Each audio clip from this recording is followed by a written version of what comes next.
नमस्कार, मैं हूं ज्योतिषाचार्य राजेश। अपनी किस्मत अपने हाथ में आपका स्वागत है।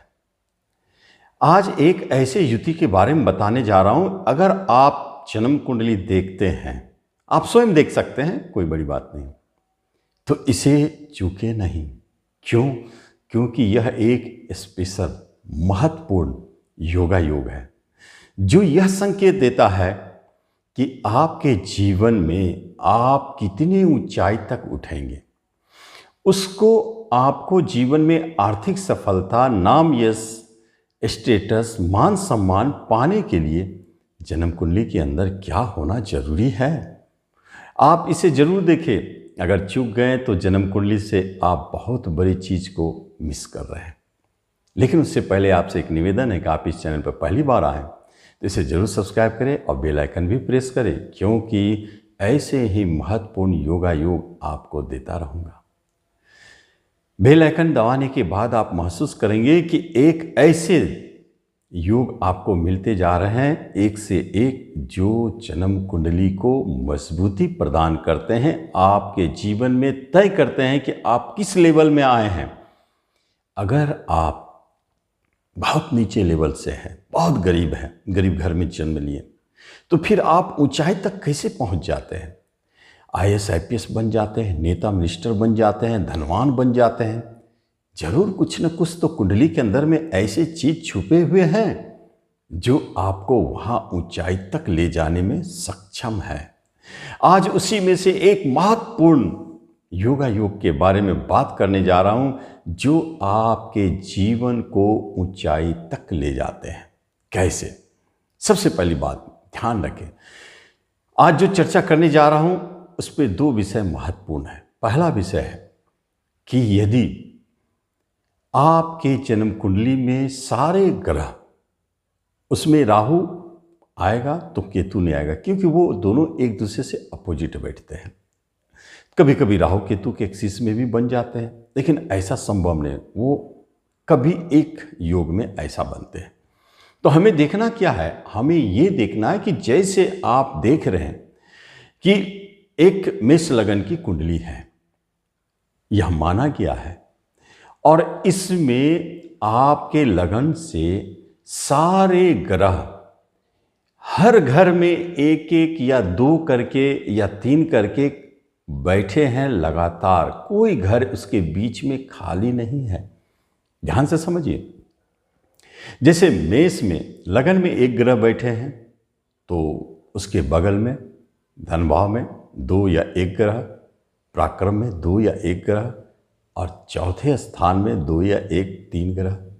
इस तरह 7-8 ग्रह, आठों ग्रह अपनी व्यवस्था में बैठ जाते हैं।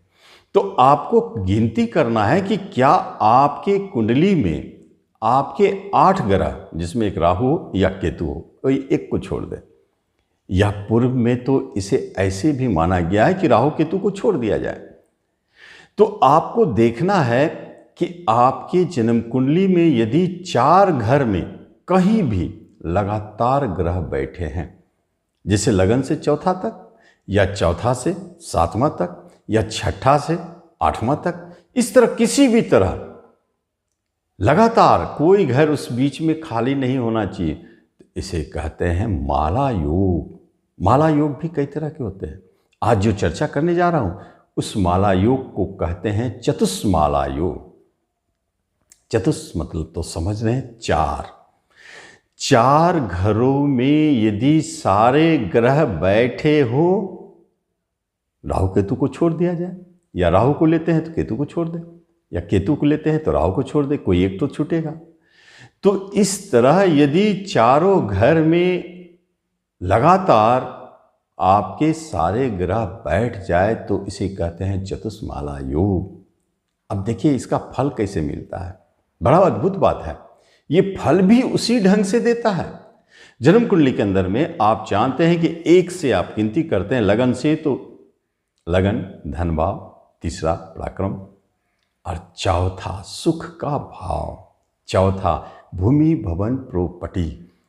चौथा घर महत्वपूर्ण है, क्योंकि चौथे घर के बिना आत्मिक सुख नहीं मिलेगा।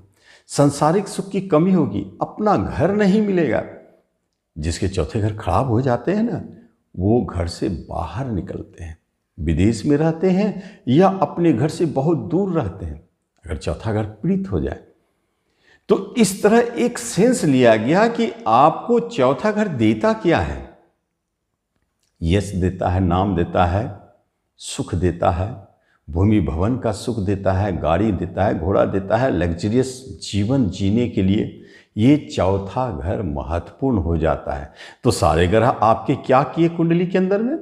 सारे ग्रह आपके कुंडली के अंदर में कहीं से भी गिनते हैं तो 4 का एक योग बनाता है, चतुष योग। ये जो 4 घर में ग्रह एक साथ बैठे हैं तो आपके कुंडली के अंदर में इनडायरेक्ट रूप से चौथा घर अपने आप मजबूत हो गया, अपने आप वो सारे शक्ति को देने के लिए सक्षम हो जाता है। इसलिए तो देखा गया है चौथा घर को जल भी कहते हैं, सरोवर भी कहते हैं, एग्रीकल्चर भी कहते हैं, हॉर्टिकल्चर भी, किसी भी तरह का कृषि उत्पादन से जुड़े क्षेत्र को चौथा घर मानते हैं। आप जन्म कुंडली में देखेंगे जब इस तरह का योग हो तो आप जरूर एक बात जान लें कि भाग्यशाली हैं आप एक दिशा में, जिसे कहते हैं भूमि भवन और अपना घर का सुख मिलना। ये तो आपको वरदान स्वरूप मिला है। अगर आप इसी दिशा में अपने करियर को भी शुरू करते हैं, जैसे आप प्रॉपर्टी से जुड़े क्षेत्र में जॉब करना चाहते हैं या आप एग्रीकल्चर के किसी भी क्षेत्र में जॉब करना चाहते हैं, इस तरह चौथे से जुड़े, वाहन से जुड़े किसी क्षेत्र में आप जॉब करना चाहते हैं, चाहे आपका ट्रांसपोर्ट का बिजनेस ही क्यों न हो या ट्रांसपोर्ट कंपनी में जॉब कर रहे हैं, आपका एग्रीकल्चर का काम ही क्यों ना हो, चाहे एग्रीकल्चर क्षेत्र में आप जॉब करते हैं, वहाँ भी तो बहुत अच्छे अच्छे जॉब मिलते हैं। समझना आपको है जाना किस दिशा में। इस दिशा में यदि आपने अपने कदम रख दिए तो बहुत ऊंचाई पर ले जाएंगे, जीवन के सारे सुख को देंगे।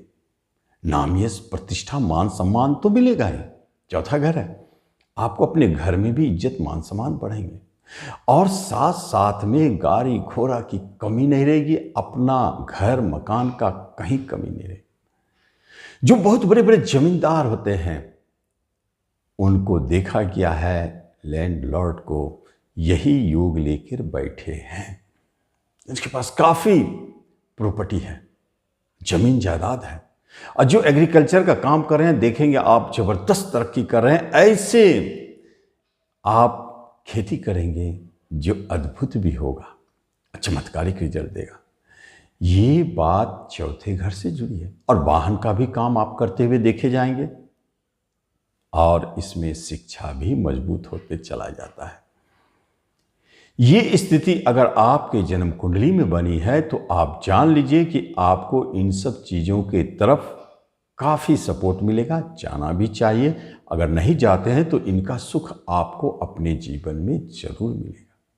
तो इस तरह आप इसे देखना ना भूलें और समझ लें तो आप इसका लाभ लें। धन्यवाद।